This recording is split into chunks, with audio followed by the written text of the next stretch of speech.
How to use threads by Instagram. So there's actually a lot of ways in order to do this. For example, you can post by clicking on the what's new option and then just post anything.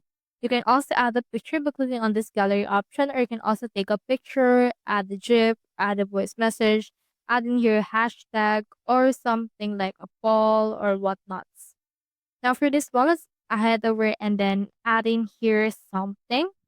So you can head over and add in here a picture or a video or anything that you want added.